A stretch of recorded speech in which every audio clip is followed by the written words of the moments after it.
Nah, hari ini kita akan belajar tentang Yusuf dari Arimatea. Lukas 23 ayat 50 mulai. Lukas 23 ayat 50. Adalah seorang yang bernama Yusuf. Lihat posisinya. Ia anggota majelis besar. Jadi orang terpandang, orang penting. Di dalam jajaran imam-imam, kepala dan ahli-ahli Taurat, ya orang-orang Farisi. Anggota majelis besar.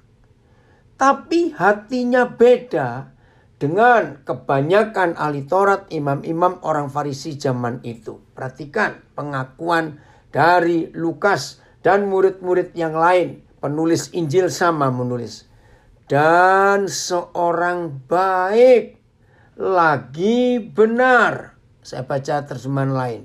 Ada seorang laki-laki bernama Yusuf, anggota Dewan Penasehat, seorang yang baik dan benar. TSI. Ada seorang laki-laki bernama Yusuf yang berasal dari kota Arimatea di provinsi Yudea. Dia orang baik dan jujur. Dan sedang menunggu saatnya Tuhan dengan nyata mendirikan kerajaannya di dunia ini. Oh, ini langsung sambung ya. Dia anggota sidang Mahkamah Agama Yahudi. Tetapi dia tidak setuju atas keputusan dan tindakan sidang itu terhadap Yesus. ILT. Dan lihatlah ada seorang yang bernama Yusuf yang menjadi anggota Dewan Penasehat. Seorang yang baik dan benar. Ayat 51. Ayat 51. Lihat kerinduan Tuhan dalam hatinya. Ya, Tuhan menaruh dalam hati Yusuf dari Arimatea sebuah kerinduan yang tidak dimiliki oleh sebagian besar imam-imam kepala, ahli-ahli Taurat dan orang-orang Farisi. Ia tidak setuju dengan putusan dan tindakan majelis itu. Ia berasal dari Arimatea, sebuah kota Yahudi. Nah, saudara perhatikan kalimat terakhir ini. Ia menanti-nantikan kerajaan Tuhan. TSI tadi, ia menantikan kerajaan Tuhan nyata di bumi. Nah, ini perbedaan yang iman yang dimiliki oleh Yusuf dari Arimatea dengan iman yang dimiliki oleh murid-murid Tuhan Yesus. Sampai hari Tuhan Yesus naik ke surga, ternyata murid-murid itu masih berharap, masih beranggapan bahwa Tuhan Yesus harus mendirikan kerajaan Yahudi. Yesus jadi rajanya, lalu mereka bebas dari penekanan penjajahan Romawi. Nah, ini beda sekali. Yusuf dari Arimatea ini menginginkan kerajaan Tuhan nyata di bumi. Tapi yang kumpul Tuhan Yesus menginginkan kerajaan Israel secara fisik. Maka itu saudara masih ingat dua murid laki-laki yang sangat kecewa ketika Tuhan Yesus mati dan dikuburkan. Mereka kecewa. Lalu mereka pulang ke kampung. Ke Emmaus, masih ingatnya? Nah, begitu mereka perjalanan pulang ke kampung ke Emmaus itu, mereka diskusi, ya ternyata mati juga Tuhan kita ini. Masih ingat ya? Nah, saudara, lalu Tuhan Yesus ikut nimbrung istilahnya. Ya, berjalan bersama mereka, lalu Tuhan Yesus pura-pura, "Hei, kalian dua ini ngomongin apa? Kamu itu seperti orang baru aja. Masa kamu gak dengar ribut-ribut di Yerusalem ini tentang Yesus?" Terus dia berkata, "Siapa dia?" Wah, jadi guyon itu saudara. Nah, di situ kita lihat bukti bahwa mereka itu kecewa bahwa Tuhan Yesus mati dan tidak mendirikan kerajaan bagi Israel. Begitu pula Petrus. Mengapa sampai dia tidak percaya Yesus bangkit? Dan dalam Yohanes 21 ditulis dia kembali ke hidup yang lama, yaitu menangkap ikan. Kenapa dia kecewa? Karena di pikirannya Dia ingin Tuhan Yesus mendirikan kerajaan di Israel, bebas dari penjajahan Romawi. Masih ingat Yohanes dan Yakobus dalam Markus pasal 10? Mereka bilang, "Guru, nanti ingat kami ya. Kalau sudah di dalam kerajaanmu, dudukkan kami satu sebelah kiri dan satu sebelah kanan." Karena Yakobus, Yohanes ini kakak beradik. Yang 10 tersinggung. Sebab tangan Yesus kan cuma 2. Nah, kalau kalian 2 yang di sisi kiri dan di sisi kanan Tuhan Yesus, lalu kami yang 10 taruh mana? Taruh kaki. Nah, itu kecewa mereka. Markus 10. Bahkan sampai Yesus mau naik ke surga.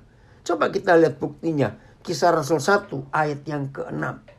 Nah, ini perbedaan Yusuf dari Arimatea dengan murid-murid itu. Kisah Rasul 1 ayat 6. Wih, saudara, luar biasa. Maka itu kita belajar hari ini. Ayo belajar. Dari seorang Yusuf dari Arimatea. Pengenalannya kepada Tuhan luar biasa. Ini sudah detik-detik terakhir. Sebentar lagi Tuhan Yesus terangkat ke surga.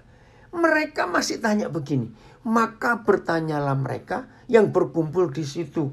"Tuhan, maukah engkau pada masa ini memulihkan kerajaan bagi Israel?" TSI. Pada waktu rasul-rasul berkumpul, mereka bertanya kepada Yesus, "Tuhan, apakah sekarang waktunya engkau mendirikan kembali kerajaan Israel supaya negeri kita ini berdiri sendiri dan tidak lagi di bawah kekuasaan kerajaan Romawi?" Oh, terima kasih. Terjemahan sederhana Indonesia diperjelas. Nah, saudara bayangkan. Oi, Natania Sudirgo, senang sekali. Ya, Om, kamu bisa gabung. Ya, ini kemenakan istri saya. Bayangkan. Mereka yang kumpul Tuhan Yesus selama 3,5 tahun. Itu masih punya pikiran duniawi. Bahwa mereka ingin Tuhan Yesus jadi raja atas Israel. Kerajaan duniawi, kerajaan jasmani. Aduh, saudara, waktu saya baca Kisah Rasul 1 ayat 6 ini. Kalau Tuhan Yesus model saya akan bilang pada Papa di surga, "Papa, aku minta waktu lagi. Jangan sekarang aku naik ke surga.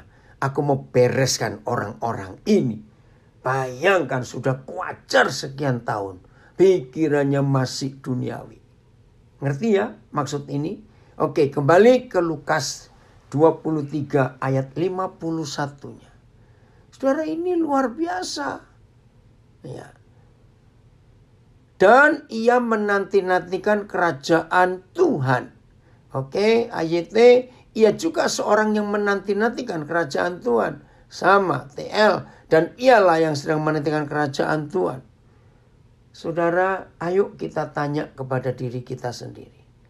Selama kita menjadi murid Yesus, oke, FIH, oh ayat 50 berarti FIH-nya. Ayat 50 mana? Ayat 50 FIH-nya. Oke, nggak apa-apa dah ya, saya lanjutkan. Mari kita jujur bertanya pada diri kita sendiri. Oke. Ya. Kemudian Yusuf dari kota Arimatea di Yudea, seorang anggota mahkamah agama, pergi menghadap Pilatus meminta mayat Yesus. Ia orang saleh yang menanti-nantikan kedatangan Mesias. Ia tidak setuju dengan keputusan dan tindakan para pemimpin Yahudi. Nah, mari kita tanyakan dalam hidup kita. Baik kita pelayan Tuhan, baik kita murid Yesus. Sebetulnya harapan kita menjadi muridnya, menjadi anak Bapa di surga. Itu kita mikirkan perkara-perkara surgawi atau perkara-perkara duniawi ini. Yusuf dari Arimatea ini luar biasa. Pikirannya ke perkara-perkara rohani. Bukan perkara-perkara duniawi. Ayat 52. Lihat yang dia kerjakan itu luar biasa, saudara. Ia pergi, ayat 52 ya. Ia pergi menghadap Pilatus dan meminta mayat Yesus. Hebat sekali Yusuf orang Arimatea ini. Begitu kasihnya kepada Tuhan sampai dia memperhatikan tentang mayat Tuhan Yesus. Saudara, biasanya kalau ada orang yang kita harapkan dan sudah berjanji dengan macam-macam janji, tiba-tiba orang itu meninggal. Wajar nggak kita kecewa? Wajar. Ya udah, sudah mati mau diapain lagi? Tetapi Yusuf dari Arimatea ini tidak begitu. Padahal lihat loh, ayat 51 kita diberitahu bagaimana iman Yusuf dari Arimatea ini. Dia menantikan kerajaan Tuhan itu nyata di bumi. Nah ternyata yang dia nantikan membawa kerajaan itu mati. Lagi sekali, murid-murid kecewa. Tapi Yusuf ini tidak. Maka itu walaupun Tuhan Yesus sudah menjadi mayat, maaf saya pakai kata ini, dia tetap ngurus mayat itu. Walaupun gak ada tulisan, gak ada catatan, bagaimana imannya Yusuf dari Arimatea ini. Tapi saya percaya, Yusuf ini masih beriman. Maka itu dia mau merawat mayat Yesus. Nah, tidak dijelaskan di 4 Injil itu. Apakah Yusuf dari Arimatea ini sempat dengar? Kalau murid-muridnya jelas dengar. Anak manusia harus masuk ke Yerusalem. Lalu ditangkap, diadili dengan tidak adil. Disiksa, disalibkan, mati. Tapi ingat, pada hari ketiga bangkit lagi. Nah, kepada murid-murid Tuhan Yesus itu jelas diberitakan. Tapi yang mendengar langsung Tuhan Yesus bicara, mereka tidak percaya. Tapi Yusuf dari Arimatea ini tidak pernah ada tulisan apakah dia sempat dengar Tuhan Yesus bicara itu. Dan tertulis 3 kali. Di dalam 4 Injil, Tuhan Yesus memberitakan kebangkitannya setelah kematiannya. Nah ini kan luar biasa. Yang mendengar langsung Tuhan Yesus berbicara itu tidak percaya. Yusuf dari Arimatea tidak dituliskan dia pernah mendengar langsung enggak firman itu bahwa Yesus masuk ke Yerusalem, ditangkap, diadili, disiksa, disalibkan, mati, dikuburkan, dan bangkit lagi. Nggak ditulis. Tapi dia percaya. Maka itu mayat Tuhan Yesus dia urus baik-baik. Coba lihat lagi. Ayat 52. Ya. Apa yang dia usahakan? Ia pergi menghadap Pilatus dan meminta mayat Yesus. Yang TSI. Jadi segera sesudah Yesus mati, Yusuf pergi menghadap Pilatus supaya dia diizinkan mengubur mayat Yesus. Saudara, maaf ini, saya tidak menghakimi. Tapi nggak tertulis. Kemana yang 12? Oh maaf 11, karena Yudas sudah mati. Kemana yang 11 itu? Kenapa mereka tidak berusaha untuk ngurus mayat Tuhan Yesus? Jawabannya, ya karena memang mereka kecewa. Karena harapan mereka, Yesus menjadi raja atas Israel secara jasmani. Maka itu mari kita tanya kepada diri kita sendiri. Iman kita harus imannya Sadrak, Mesak, Abednego. Iman yang jikalau. Ya, perhatikan. Iman yang jikalau. Masih ingat mereka bertiga? Perlu raja tahu. Kalau Yahweh Tuhan yang kami sembah tidak melepaskan kami dari perapian yang menyala ini.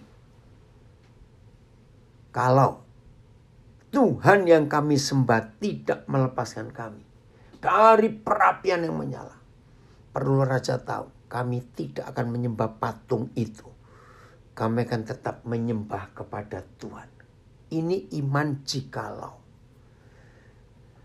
Saudara, hari-hari ini kita melihat berita-berita kematian yang menyedihkan karena COVID ini. Bagaimana iman kita? Yusuf dari Arimatea punya iman jikalau. Walaupun Yesus ini mati, tapi aku tetap percaya janjinya untuk menegakkan kerajaan surga di bumi akan terjadi. Kalau ada di antara kita yang pernah kecewa dengan Tuhan karena doa kita tidak dijawab, kiranya hari ini kita menyadari apakah kita akan tetap percaya Dia dan menantikan janji Tuhan. Maka itu miliki iman jikalau ini. Kalau Tuhan tidak menolong aku akan tetap berharap dan percaya kepada Dia. Ini luar biasa. Oh, terima kasih. Ini Daniel 3 ayat 17. Ya. Jika Tuhan kami yang kami puja sanggup melepaskan kami, maka Ia akan melepaskan kami dari perapian yang menyala-nyala itu dan dari dalam tangan-Mu ya Raja. PS, jika Tuhan yang kami... Oke, ayat 18 dulu. Tapi seandainya tidak, hendaklah Tuanku mengetahui ya Raja, bahwa kami tidak akan memuja dewa Tuanku dan tidak akan menyembah patung emas yang Tuanku dirikan itu. Amin. Ada komen dari Manado. Pelajaran yang hebat hari ini, iman yang jikalau. Betul. Kita harus punya iman seperti itu. Kembali ke Lukas 23 ayat yang ke-52. Apa tindakan Yusuf dari Arimatea? Lanjut. Lukas 23 ayat 52. Terima kasih Bapa, Engkau menolong kami untuk kami bisa punya imannya Yusuf dari Arimatea. Ayat 23 ayat 52.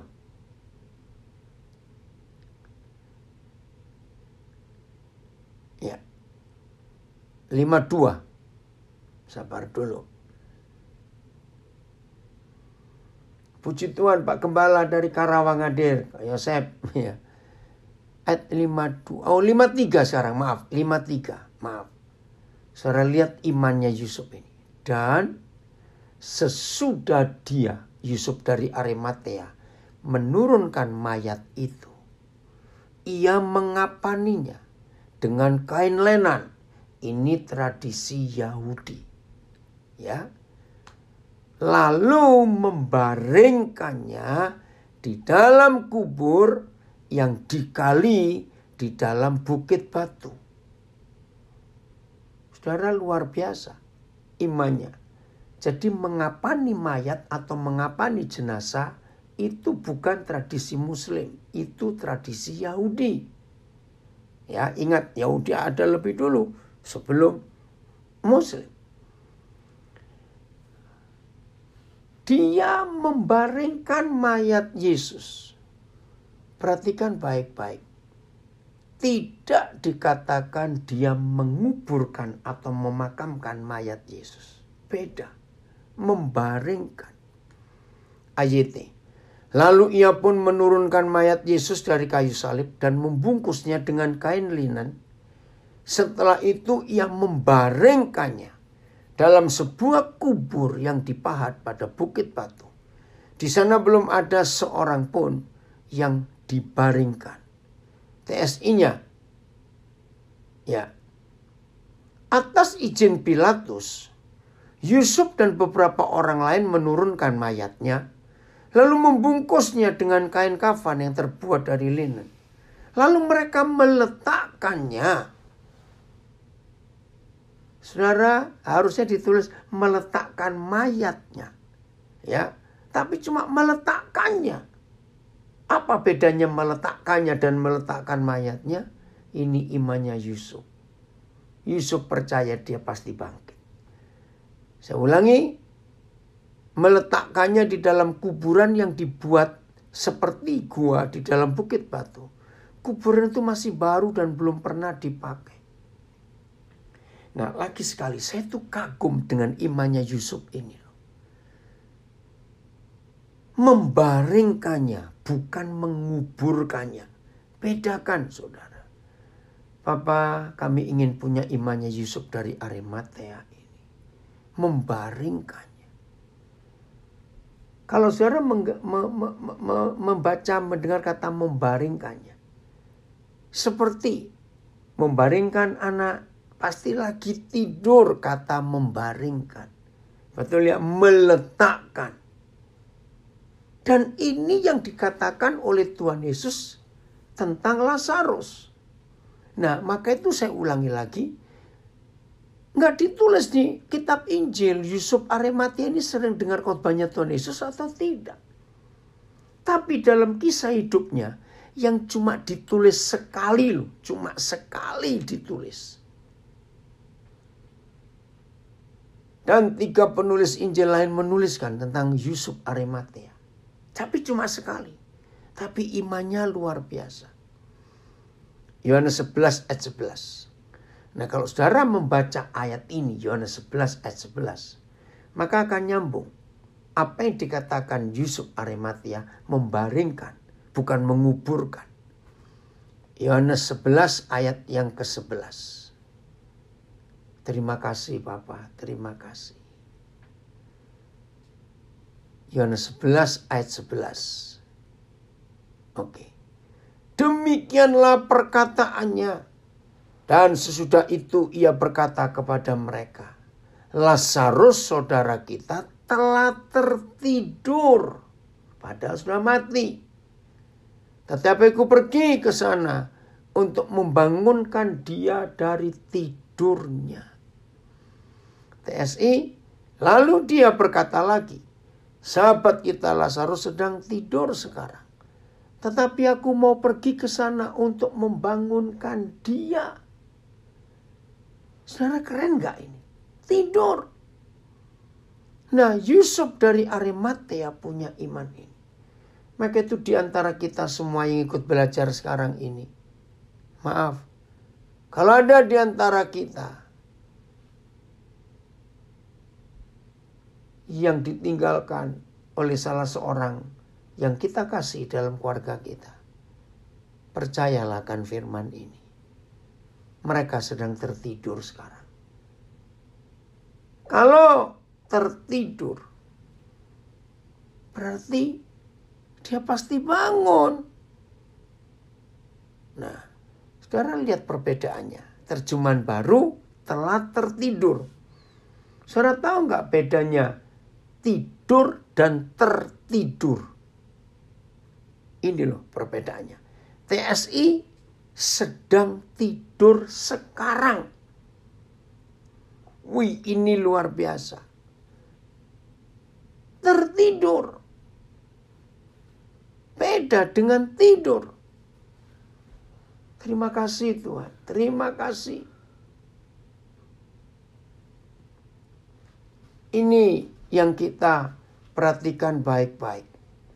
Maaf ya, saya matikan dulu video saya ini. Gak apa-apa ya. Bentar. Ya, maaf. Saudara, jadi orang yang meninggal di dalam Yesus itu sedang tertidur. Ya, saya ulangi lagi, sedang tertidur. Wah, kalau tertidur itu luar biasa. Nah, Yusuf dari Arimatea mengimani. Maka itu pakai kata dibaringkannya. Bukan dikuburkannya. Dan kenapa Alkitab menulis dengan implisit, dengan jelas? Di kuburan yang dia gali dan masih baru. Jangan dianggap enteng. Wih, ini luar biasa. Terima kasih. Ya. Hamba Tuhan dari Nabire, Pak Eliezer Edo menulis. Alkitab mencatat Yusuf dari Arimatea adalah seorang yang menantikan kerajaan surga. Oke. Karena itu Yusuf orang Arimatea, seorang anggota majelis besar yang terkemuka, juga menanti-nantikan kerajaan Tuhan. Memberanikan diri menghadap Pilatus dan meminta mayatnya. Iya. Tertidur apakah itu ditidurkan? Iya. Pak Pendeta? Enggak. Ya memang Pak Lazarus tertidur, dan semua orang yang meninggal dalam Yesus itu tertidur. Terima kasih Tuhan untuk konsep yang luar biasa ini dalam hidup kita. Nah, sekarang mari kita tanya lagi pada iman kita masing-masing. Bagaimana prinsip kita yang benar tentang iman kita yang sungguh-sungguh menantikan kedatangan Tuhan Yesus di dalam hidup kita, ya. Mari kita jujur tanya kepada Tuhan, ya, secara kebenaran ini. Kita buka 2 Korintus 5 ayat 7. Nah, kita harus punya iman yang seperti ini. 2 Korintus 5 ayat 7. Saudara-saudara warga binaan, saya mau katakan lewat ayat ini. Di dalam keadaan yang begitu sulit, mungkin permainan uang yang begitu kotor, maaf lagi sekali. Sepertinya saudara nggak punya harapan untuk bisa ngurus pembebasan bersyarat. Sepertinya nggak ada harapan, saudara nggak bisa mengurus peninjauan kembali PK dalam pengadilan. Ya, secara keadaan, saudara nggak bisa melihat apa-apa ke depan. Tapi tetaplah berharap. Kalau kita tetap berharap, Tuhan setia. Ben, bagaimana? Kita tadi di 2 Korintus 5 ayat 7. Saya ulangi lagi, saudara-saudara warga binaan yang sepertinya sedang gelap melihat ke depan, mengurus pembebasan bersyarat masih masalah, mau peninjauan kembali masih masalah. Dan begitu pula kita yang gabung tapi bukan warga binaan. Ya, kita yang gabung bukan warga binaan. Mungkin juga ada di antara kita sedang dalam masalah. Gelap ke depan, gak bisa melihat apa-apa. Miliki imannya Yusuf dari Arimatea. Walaupun Yesus sudah menjadi mayat, tapi dia memperlakukan Yesus itu masih hidup. Maka itu diberi kubur yang baru, dibaringkan, itu iman yang luar biasa. Saya baca 2 Korintus 5 ayat 7. Sebab hidup kami ini adalah hidup karena percaya, bukan karena melihat. AYT, sebab kami hidup oleh iman, bukan oleh penglihatan. PS, sebab kami hidup berdasarkan percaya kepada Kristus, bukan berdasarkan apa yang dapat dilihat. TSI, karena hidup ini kita jalani hanya oleh karena percaya penuh kepada semua janji Tuhan, bukan hanya kepada hal-hal yang kelihatan. Ayo kita simpulkan sendiri. Dalam sebuah malam yang gelapnya luar biasa, disertai dengan badai, dengan halilintar, dengan hujan yang deras, gak usah panik. Tinggallah tidur. Besok fajar pasti menyingsing kembali. Nah, itu hidup karena percaya, bukan karena melihat. Karena kalau malam yang gelap, terjadi pada yang ngeri sekali. Itu fakta. Tapi kita nggak melihat malam itu saja.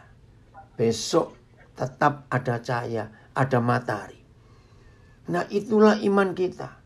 Dan inilah yang dimiliki oleh Yusuf dari Arimatea.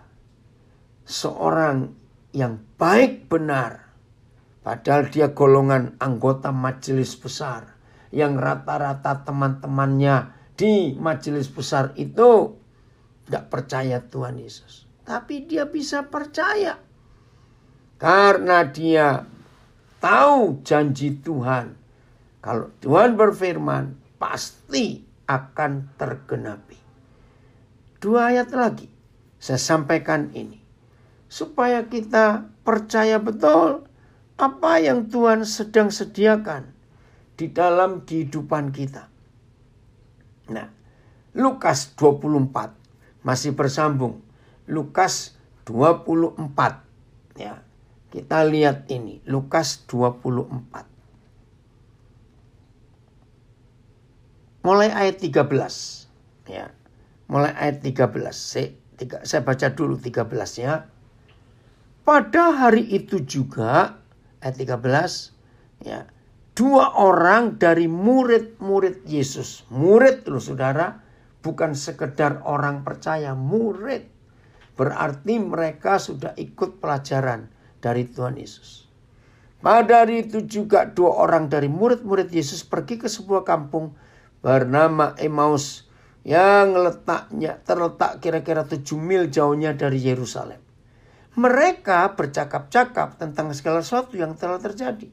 Ketika mereka sedang bercakap-cakap dan bertukar pikiran, datanglah Yesus sendiri mendekati mereka. Lalu berjalan bersama-sama dengan mereka. Nah, ini yang saya mau tunjukkan.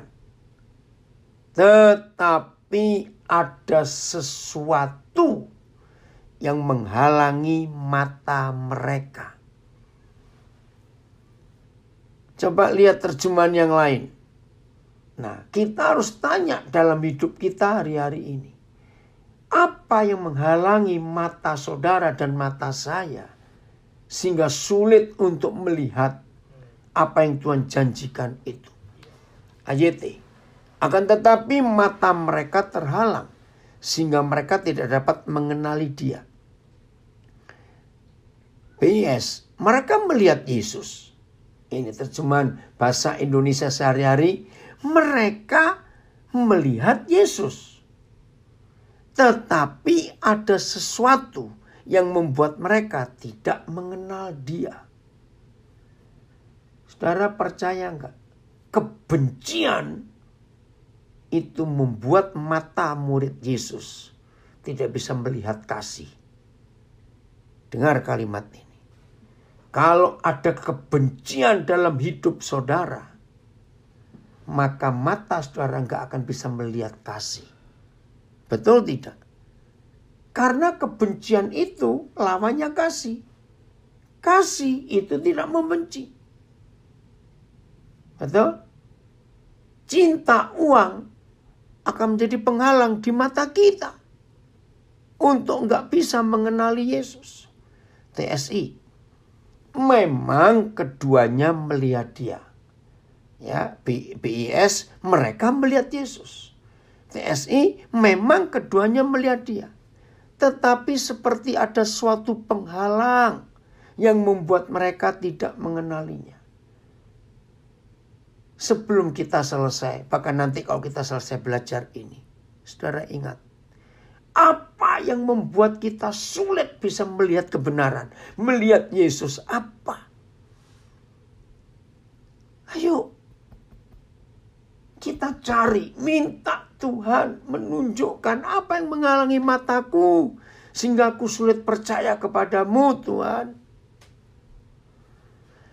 Oh Tuhan, tolong kami. Lanjut terus. Ayat yang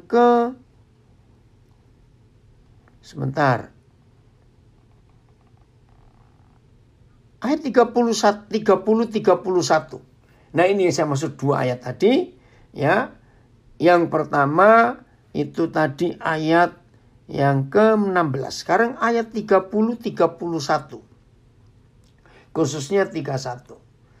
Ini yang kita perlu perhatikan. Pada waktu Yesus duduk makan dengan mereka, ia mengambil roti. Oh, sebentar. Oke.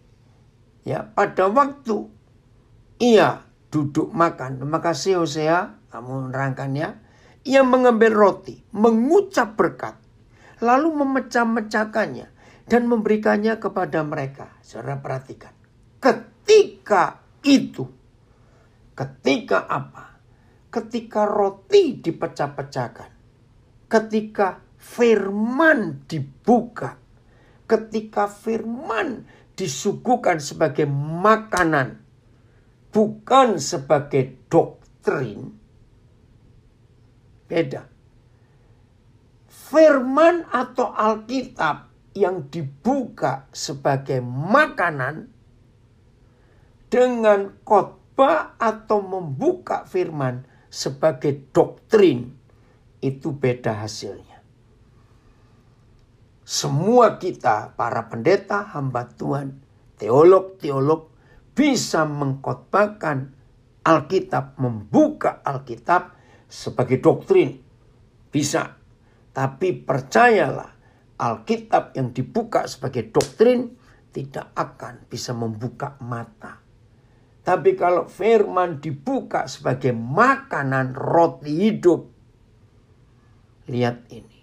Ketika itu terbukalah mata mereka.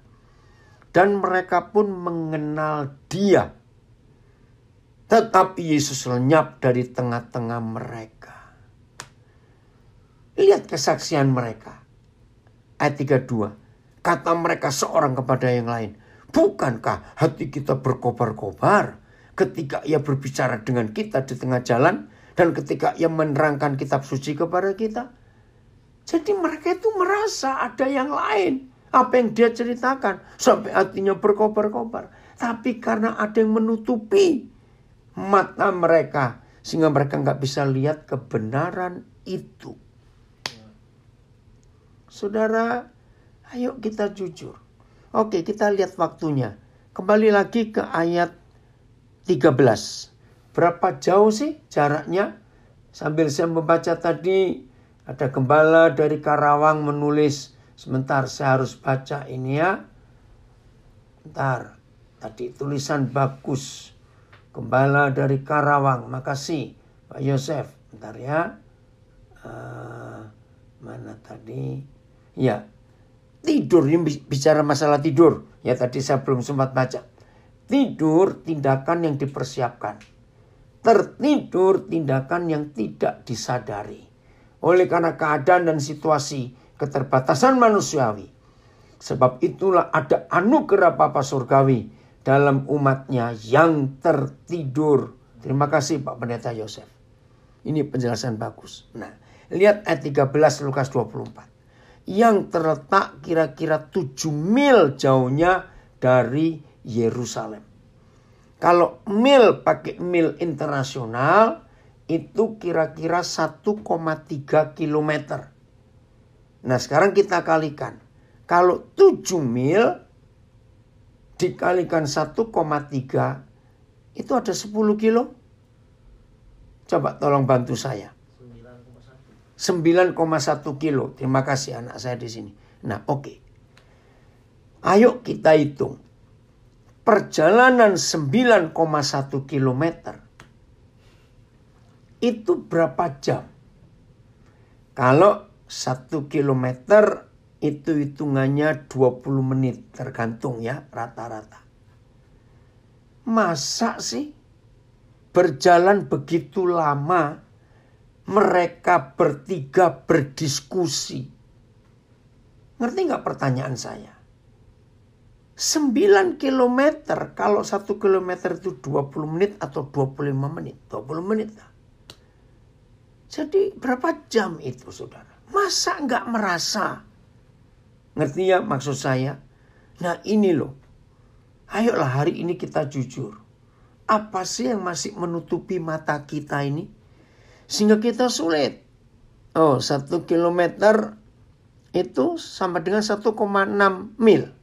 Begitu Riki. Jadi kalau 7 mil jadi berapa kilometer? Oke ya, ada yang menghitung.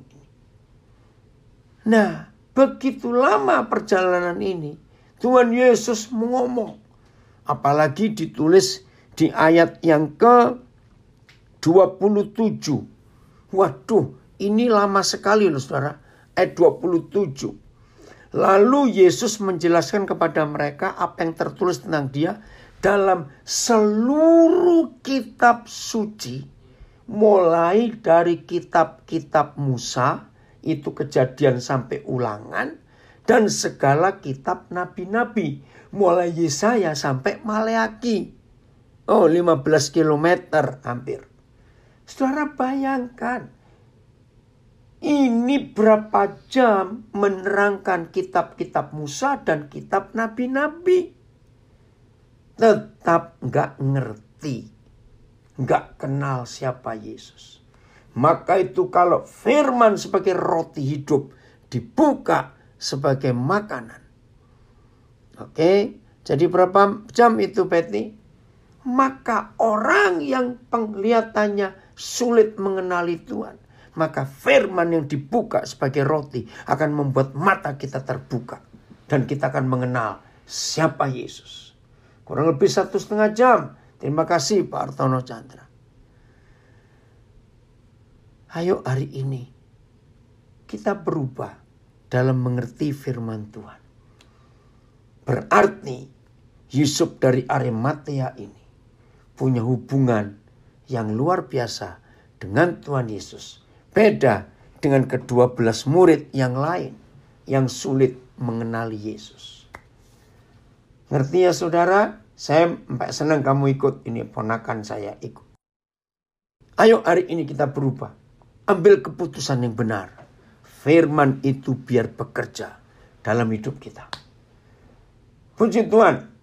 Saya serahkan kepada Pak Pendeta Ramon Pramudia untuk berbagi. Ya.